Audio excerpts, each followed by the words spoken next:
Hi, folks, and welcome back to Women of Water Get Real virtual summit, where we're talking about where and why women are leaking from the water career pipeline, how to stop those leaks, and even bring women back when they have left water for various reasons.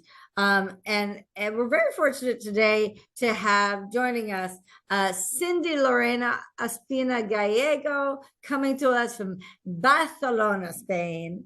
And she has chosen an alternative path to leadership.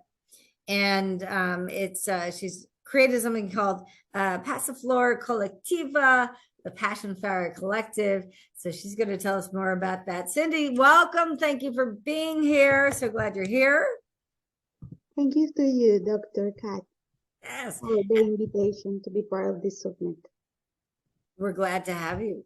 I'd love to hear more about your story. Where did you get started? Yeah, how did you start, and how is it related to working in water? Okay, so, well, the first thing I should say is that I'm the daughter of a immigrant single mother that came to Spain many years ago, and I've been living here since I was 10 in Spain. And at the age of 15 years old, I dreamed to be an engineer.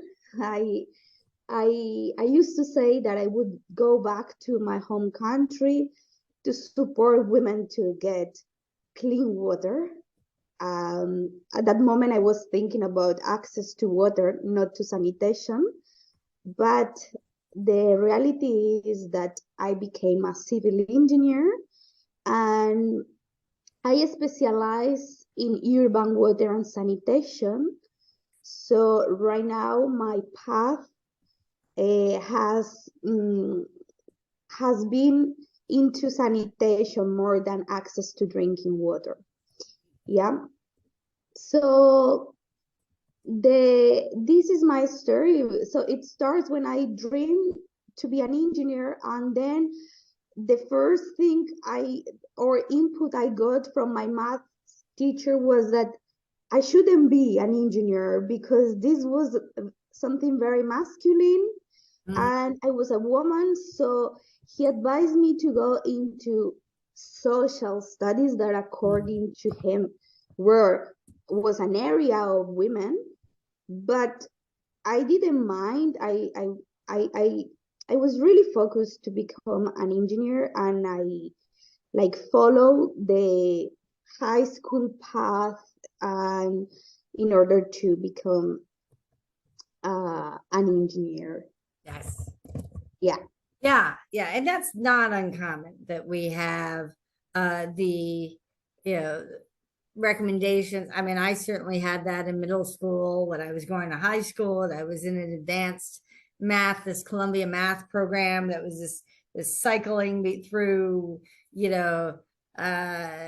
trig and calculus, and it wasn't just one at a time. And they said, well, girls don't do well in this program, and so you just switch to regular algebra, trig, calculus, etc. And I was the only girl from my middle school who continued in that program. So that's definitely not uncommon. So I was the only girl in a group of 40 people, and I got my technical high school with the highest score, and then but because I'm an ADHD and autist, so I'm very sensitive under pressure situations. So I failed my exam to access university. So I had to go into technical middle schools, an apprenticeship. So it took me 2 years, few years more to enter university, but I got it. Even a lot of naysayers were in between saying, you shouldn't, you're gonna fail, you are not good for engineering. And yeah, I just kept my mind into that goal, and I did it. I entered civil engineering in 2009, and it took 6 years for me to get graduated as a civil engineer. Took longer than other students, and I had to work maybe double time, like also avoid more social situations because my time was into studies. And this also had like a personal consequence, right? Mhm. Like my students or academic life was not that fun as other students because I was more expending more of my own time studying. And then, well, I got really good scores, and I was an excellent student. And when I got graduated, before I graduated, I did my bachelor thesis in India, and that was the point where I deviate my civil engineering path into more water engineering. So I did my thesis in India, and then it was a great experience. Yeah. There is where my water change maker path started, and then I got I got an internship in a very huge engineering consultancy company, and then reality came again to tell me that engineering or conventional engineering was not an area for women. And this was basically because during this experience I was facing bullying by a mate, a workmate that was a male and couldn't stand with me, like being in a higher position or professional position than him. And there was no mechanism in this company to protect me against bullying or against gender-based violence or mansplaining, harassment. So I just, after this much effort and time investment, I just got very deceived of engineering, and I decided to go into an alternative path. Yeah, and unfortunately, your story is not uncommon, and and this is basically what we're talking about. We put so much focus on getting women in and counting the numbers, the bean counting of this much percent women, this number of women are in these fields or in these majors, and then where it drops off without really finding out the stories, not just to have people share their stories and yay, look, somebody shared their story, but actually say, what can we learn from this? How can we do things differently? We have within the summit, if you haven't seen, we have Lee G. Thomas from Metropolitan Water District of Southern California talking about the work that they're doing after some LA Times stories came out about several women reporting bullying and harassment in the apprenticeship program for operators, and when they complained they were retaliated against. That is a real concern, and it's not saying in any way that all men are like this. It can be just one man can make all the difference, or just one person. It can be a woman too. And actually, in this case, my direct boss, he was kind of gender sensitive, and I felt really comfortable, like, with him as my direct boss. But in this case, was not him was doing bullying on me. Was one guy that was within my teamwork, like the team that I was leading.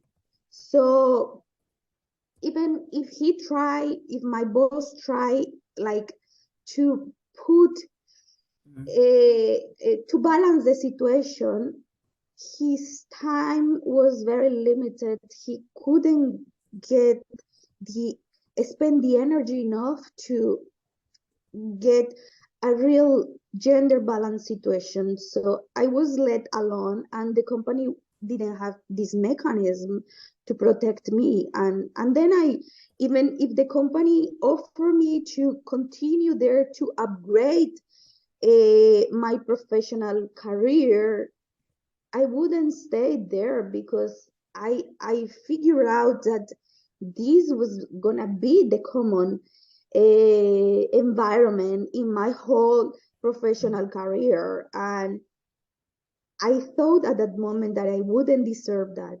There was too much effort, too much time invested in my education, and it was not fair for me. So I decided to quit. Uh, I mean, not quit, but I didn't accept to continue in the company. So as soon as my contract finished, I just left. And then I decided to go into an alternative way that was doing volunteering and working in different NGOs in Latin America. But then also I got to the reality that even if in this alternative path to engineering, there was always gender-based violence, like following following us as women.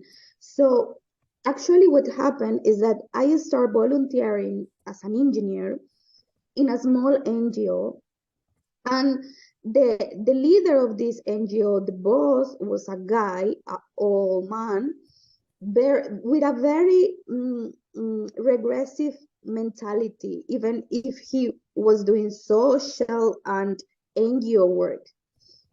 So what happened is I got into this area with a lot of motivation, and I because I this was my choice. I quit from conventional engineering, so I went into NGOs and I wanted to put all my energy on that path.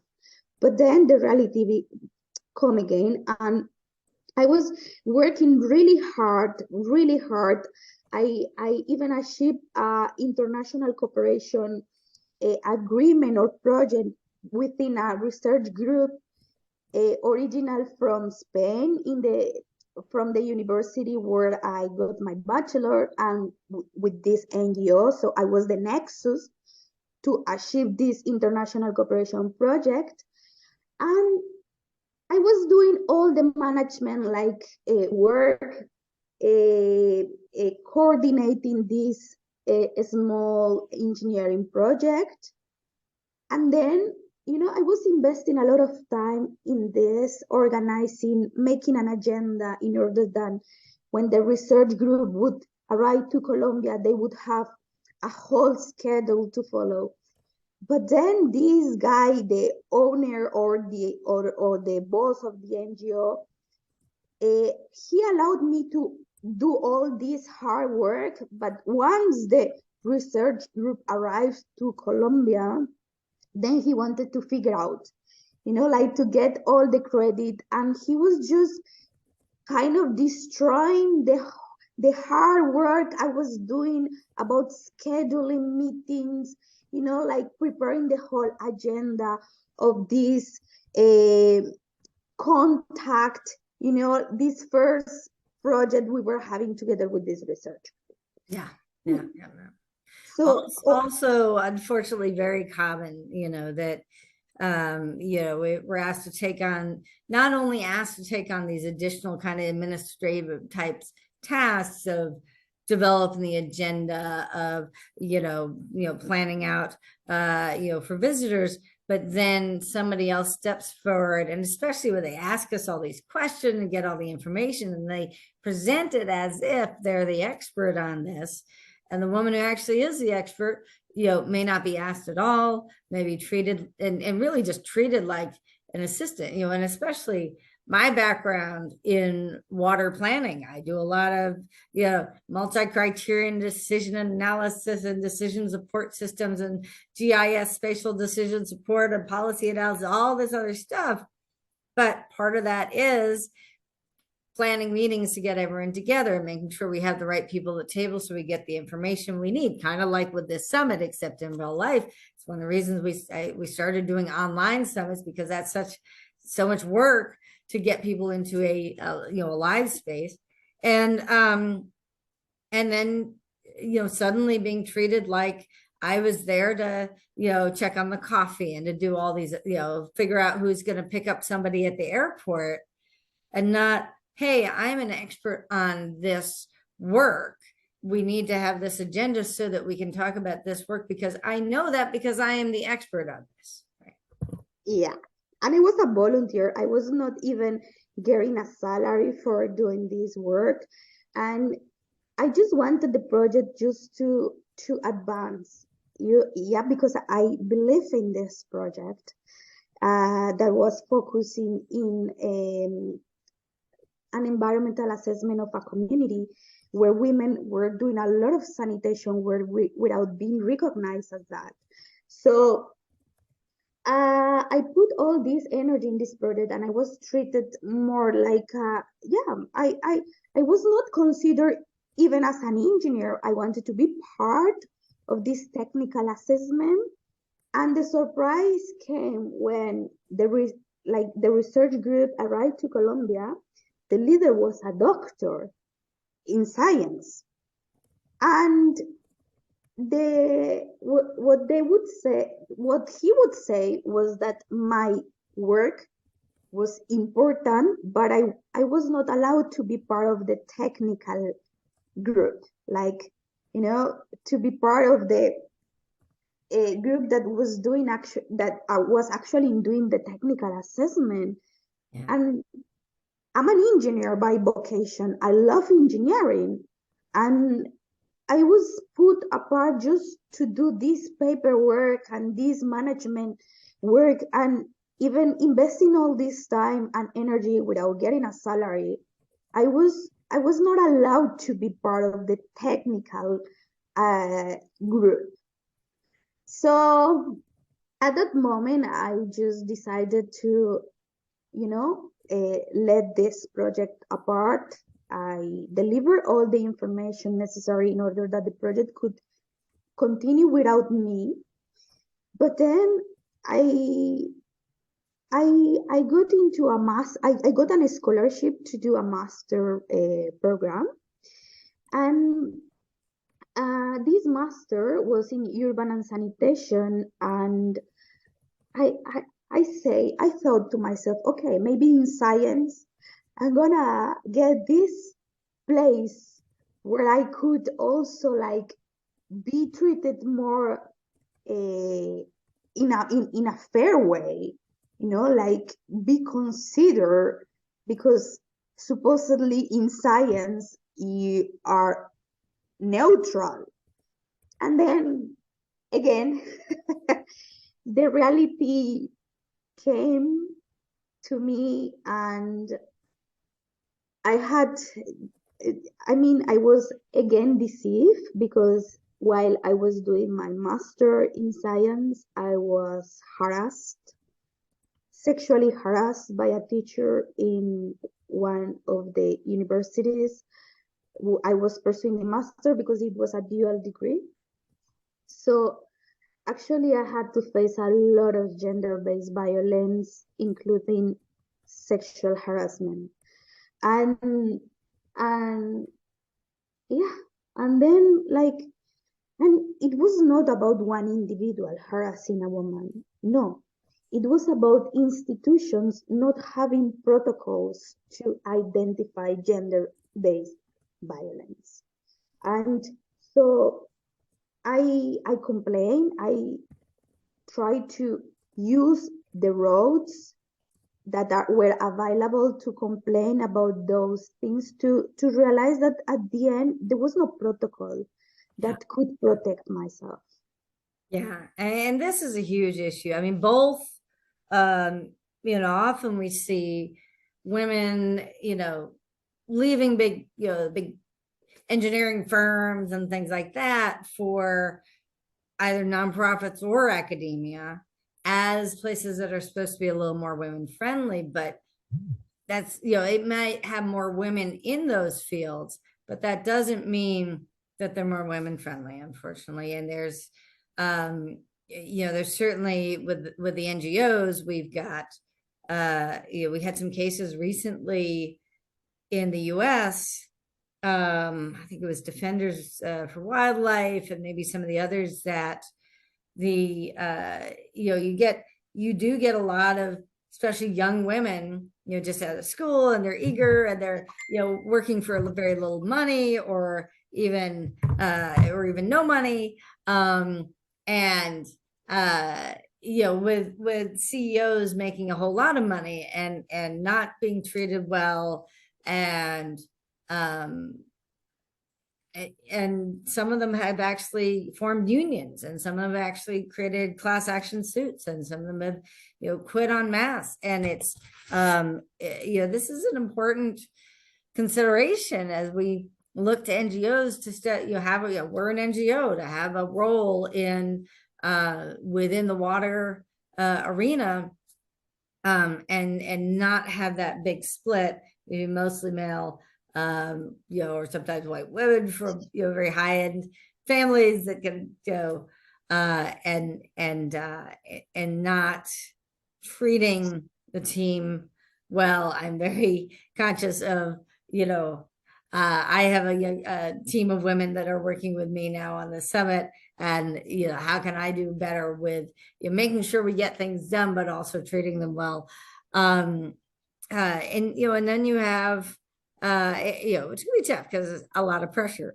But then you have in academia, for sure. I mean, we have here in the US, Title IX. We are currently still in the 50th anniversary of Title IX. It started in June, whatever, 50, so let's say 72, June of 72. So we're still in that 50th year. We've heard from Society for Women Engineers and a Title IX attorney, Nancy Hogshead, who was an Olympic swimmer, now a Title IX attorney, that it's not just about sports, but also about women in STEM. And, talking about things like, not just are you allowed in the classes or are the class numbers the same, but are you being subjected to sexual violence? Are you being harassed, whether it's by other students or by faculty? Do you have these situations where, students are told, oh, well, he's a professor, he's got tenure, he can do what he wants, if you don't like it, leave. And that was the case, like, especially for women that we got international cooperation scholarships, because you have this pressure of losing your scholarship.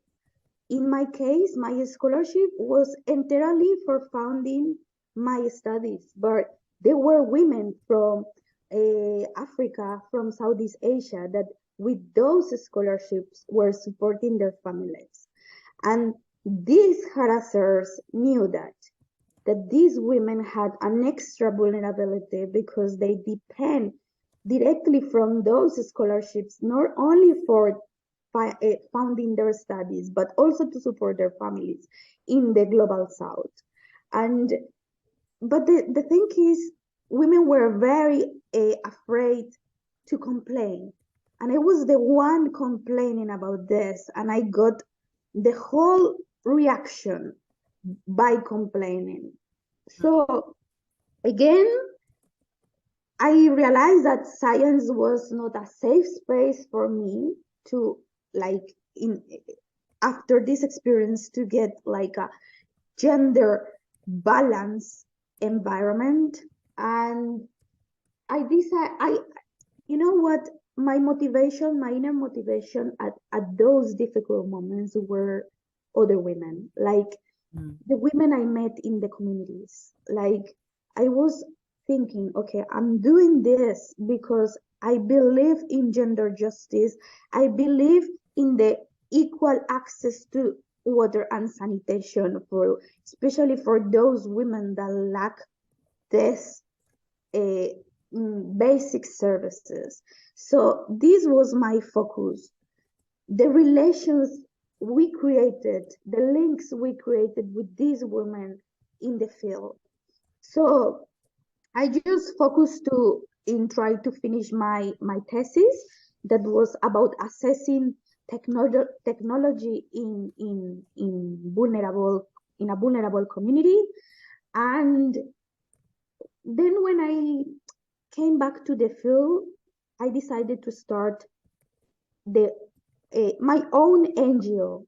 And I decided this because I say this is gonna be my safe space, where with the people we believe in gender justice, we are gonna create our own rules that could be inclusive, especially, I'm a neurodivergent woman, so this safe space needed also to be inclusive with me, like, because I had to face all the extra pressures of not only as an engineer but also in science, or being a woman, of being a neurodivergent, of coming from the global south, of being racialized, of coming from a vulnerable background.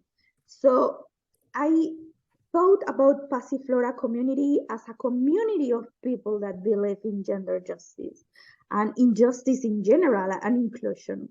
So, like with the support of other people, other volunteers, we started the Colectiva in 2019 after we came from volunteering background, people that were volunteering in NGOs. Together we joined few of them, the ones that we could have this opportunity, because even being a volunteer is a luxury in some places. Yes. Yeah. So we started the NGO together, and then it's always been a fight, a fight to gain a space in this area of bioengineering and sanitation. Yeah, absolutely. And we've been posting a lot about that with several of the speakers in this summit in terms of women led and women initiated groups, whether it's Her2O, Women Water Nexus, I'm just blanking out one right. Oh, Women in Water with an X and WOMXN in water, and the Women Crushing Wednesdays. That that so often they are just coming, our own women water leader circles, these online masterminds that we started doing. And so often they are kind of organic. They just come from women who just want to have that connection. And very, very rarely, you're usually not getting any kind of funding. The stuff we did with Water Citizen, we get into technology, we get into policy, we're on the human side of water, but still there's no way we can compete with a big association or a big nonprofit. They've got grant writing. People come out of MBA programs or incubators and write up some pitch deck, and they go running around, and they're able to get lots of money even though they have no connection to water whatsoever. Right. That's true. And I have to say that as the leader of the NGO, I have tried every possible way to get support to our Colectiva, to get funding. And I would say that our state is a direct indicator of how inequity or inequitative is the sector. Or unequal, yeah. Unequal. We are not getting any support, like any support. And so we had to face very difficult times. We were always working under volunteering basis because we couldn't even pay for our own salaries being in the NGO. Right. And that's very violent. Like, because we were actually doing science, we were actually developing technology, a bioengineering solution. We developed a natural-based solution for domestic wastewater treatment in vulnerable communities, like, individual domestic sewage treatment. So, but we did all this with our like small donations from individuals that believe in our goal, in our purpose, and putting all our time and work without even getting any salary for that. And of course, how to succeed, how to advance faster if you have to found yourself with a job and you have to do all this other work as a side job. This is very violent. And we have all the capacity, like we have as people, as a team, we have the capacity, we have the tools, we have the academic background, but we don't have the support to go further in the developing of low-cost technology that could make the lives of vulnerable women maybe more equal, more fair. Right. Yeah, and if you don't contribute to market goals, you are out. You are not interesting for the market, so you don't get any support. Yes. An engineer, as a scientist.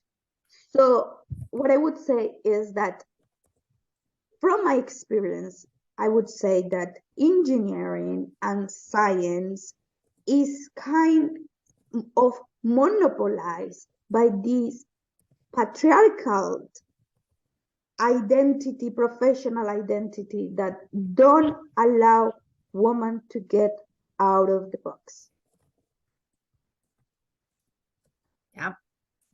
And it is hard to, it's hard enough to compete and get attention and get and develop your own programs at, in competition with these huge nonprofits, these mega, big green, big blue, big associations, multi-million-dollar organizations, and and where we have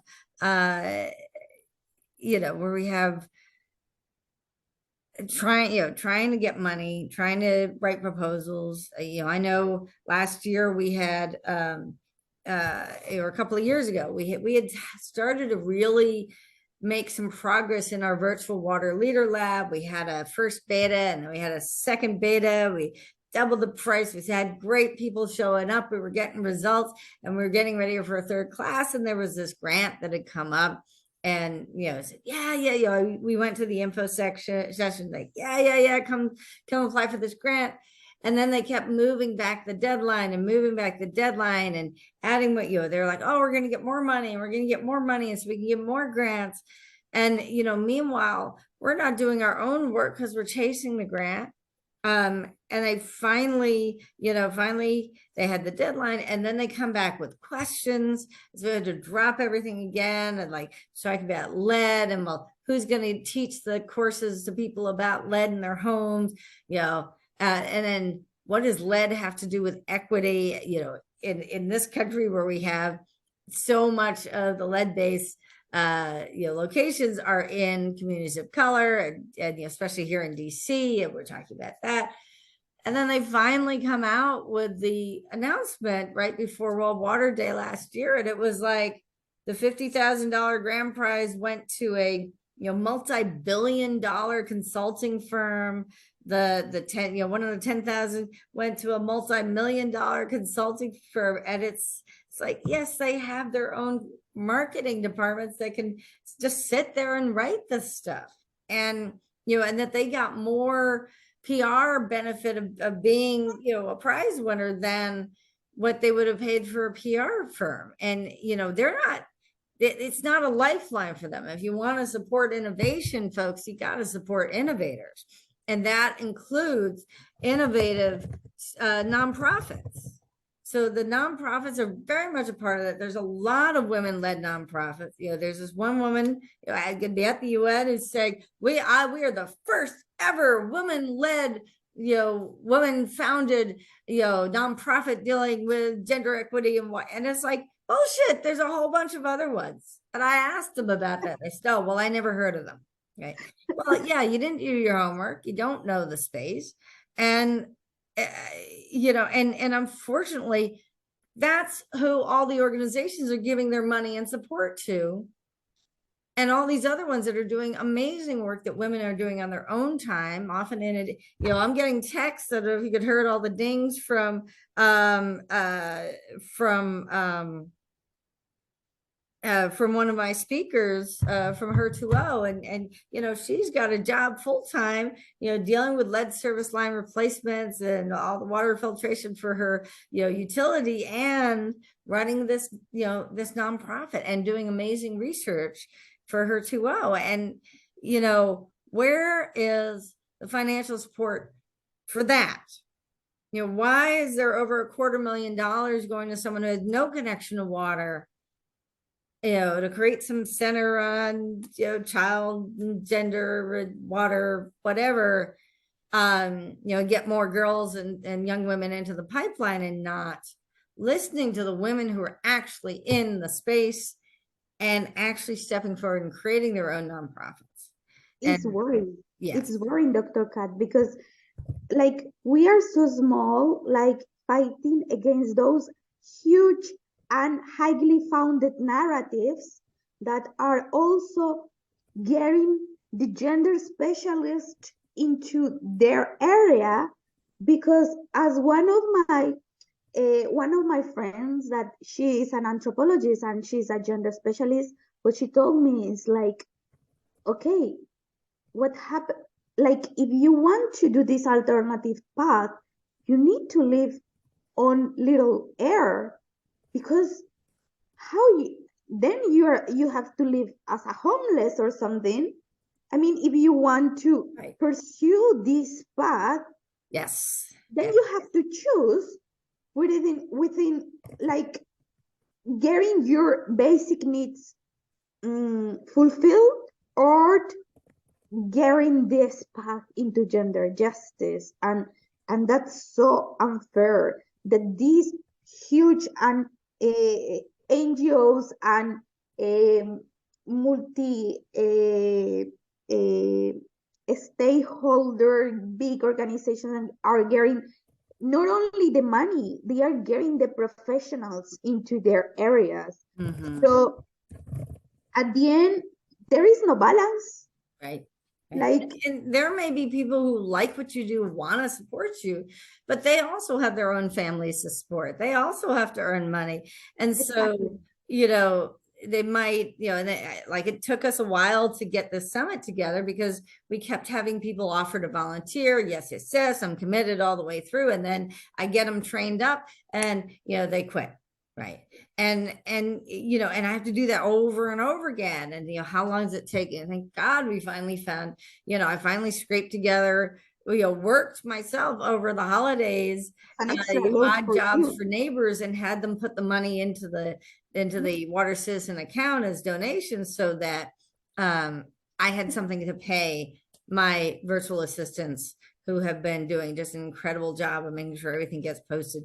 And I mean that, and I still have to get myself up to New York City, this weekend and get a bus ticket and, staying in my brother's couch and, that's, going to conferences and staying at a youth hostel. Like when I was at a big conference this fall at WEFTEC, I get in from the airport and they've given my bed to someone else. And then I had to go through hours of finding another bed and having to go up to the top floor, dragging my bag in a hostel that doesn't have an elevator. And then I come back down and I had to vacate that bed and move to another one before I could leave. And I missed the whole first day, volunteer day with the young professionals because I was exhausted. And it takes a toll on you as a professional when, versus someone who, oh, I'm a volunteer, but I have all this money and therefore I can stay at the luxury suite in the in the conference hotel and just walk downstairs to get to the meeting. It makes a difference. It makes a difference in how you show up. There is bullying of people who are, more vulnerable because they don't have as much money. And, and this week, the week that we are presenting this, United Nations water, not all that clear on the website of how to get certified as an NGO. Okay, I'm sorry, it was not all that clear. They were talking about the president of the United Nations, so the secretary general, and they didn't have an address. Yeah, they said you had to have an original signature, but then have an address to send it to. It's like, okay, how are you, can we send it online? But if I didn't need to have a signature, then I have to, and it's on letterhead, then how, where am I sending this thing? Not able to get any responses to the email. And so if you're a small organization and you're trying to do your own organization's work and figure out this stuff, I didn't get a seat at the table. I created this as a side event, submitted the paperwork to have it be a side event, never heard back. I tried to get, recognized in an NGO to sit at the table, never heard back. I applied as media for Water Citizen Media. Still waiting to hear on that. I'll probably have to call them tomorrow, find out what happened to that. And, and you're just going to have the same old, large, well-funded, big family foundation funding organizations that do what their funders tell them. I was told by this nonprofit, we can't have you on this because my funders don't want to hear this. My funders won't have you. They don't want you in the committee. You have to leave. Literally, this woman out of nowhere in my face telling me I have to leave. This is the kind of violence we have to face, like being in this also alternative path, DrCat. Like we got the accreditation to be in the UN Water Conference, our small NGO. And you know what? No one can participate because we don't have the economic means. We apply twice for different foundings as young women in water, whatever. And we didn't get the funding by DISA, that is the secretariat of this UN Water Conference. Like even our trajectory, we didn't get the funding to attend to New York. So we are not attending, and I would have taken your spot. Too late to get my name in. Yes. I mean, yeah, I could have represented someone else if I even knew how this whole world works because it's different. I mean, my brother's in the international space. I'm in the domestic space, and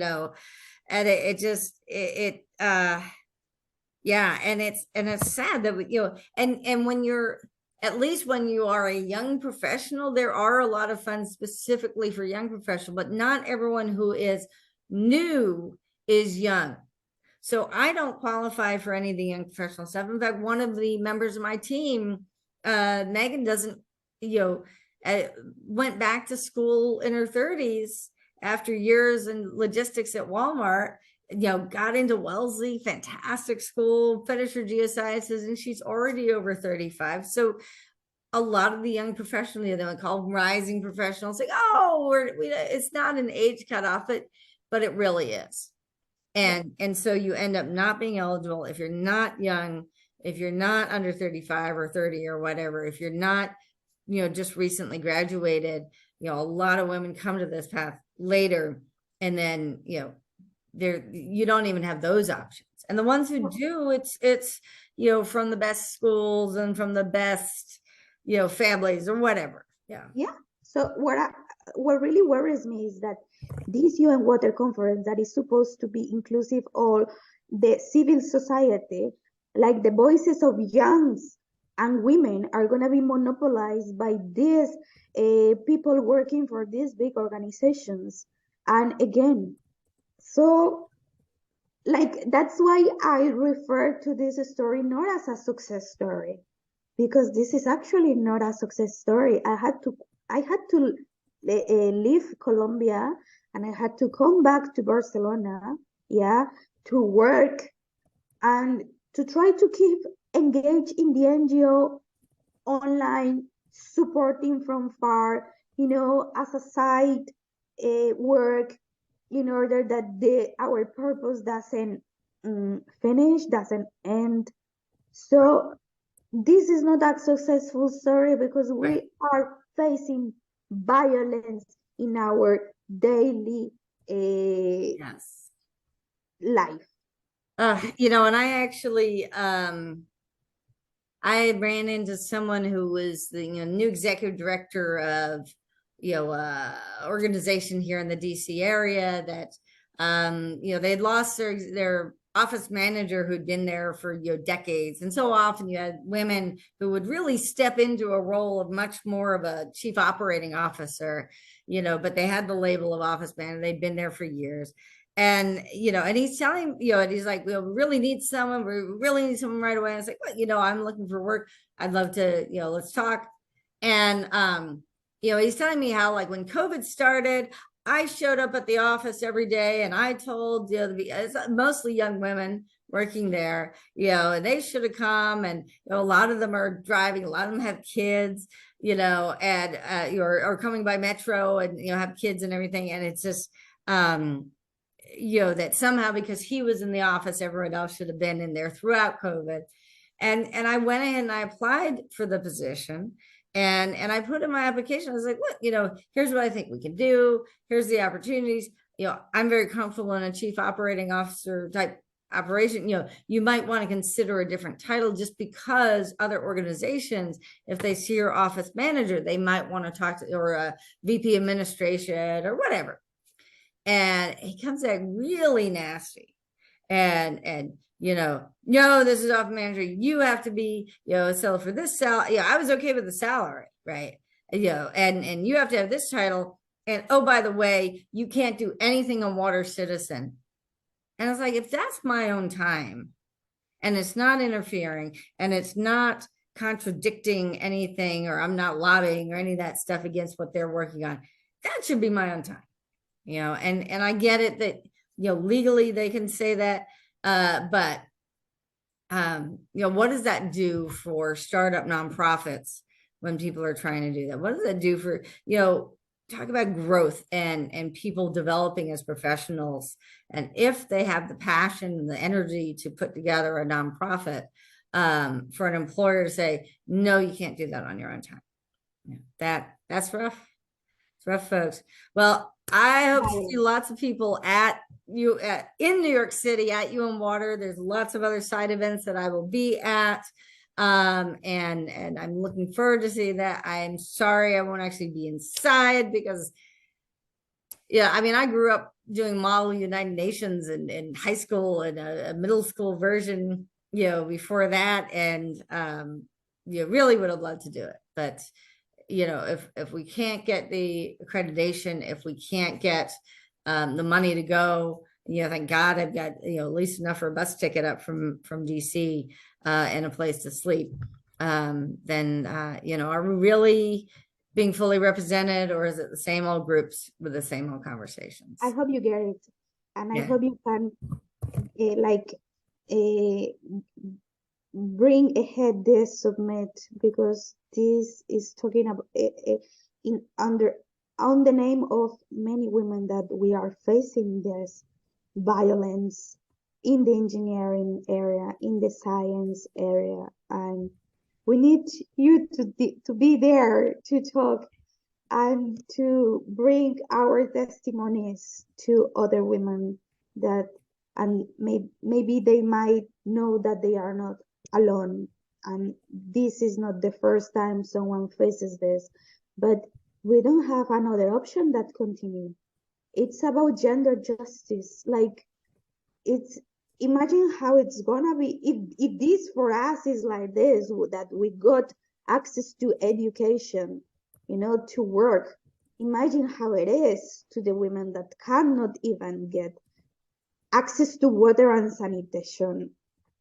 This is not, this is unbearable. Yeah. Yeah. We can do a lot better, folks. And hopefully, if you're watching this, please share this with your networks. For Please sure. let people know what you're getting out of this. Please invite other people. We have, all the week of the 20th to the 24th. We have the following, the 27th and 31st, and even an opportunity, we made it free. So we're not making money off of, general admission. And then if you decide to get, for a very reasonable amount, the VIP packet, the power pack, to get lifetime access and watch it on your own time, then that helps us to pay our team, to pay for travel expenses, to do the things we need to do to make sure that that we can continue to function until we can figure out a way to get some of those larger grants. And when we're competing against people who can just call up their family friend at a family foundation and boom, get over $250,000. I mean, that's it's just, they shouldn't be speaking for us. They certainly don't speak for me. So. Thanks, DrCat, to be doing this. All right. Well, thank you so much for taking your time and sharing your story, Cindy. Thank you, everyone, for being here. And please do type in the chat, share your stories. And we'll show you how to get in touch with Cindy and her organization on the page where this appears, and keep coming back for all of our programs. All right, you take care. Thank you. Thanks so much for joining us for this extraordinary conversation, one of 45 extraordinary conversations we had as part of the Women of Water Get Real virtual summit, where we explored where and why women are leaking from the water career pipeline, how we can stop those leaks, and even bring women back to water. I hope that you will enjoy all of these amazing interviews. If you don't have a chance to watch all of them during the summit, you have the opportunity to join us with a power pack and get lifetime access to all the videos, as well as an opportunity to join us for 30 days in a brand new community where we will dig even deeper in live facilitated conversations about some of the issues that are facing women in water. Look forward to seeing you there. Please join us at watercitizen.org/women, watercitizen.org/women for more information. See you again soon.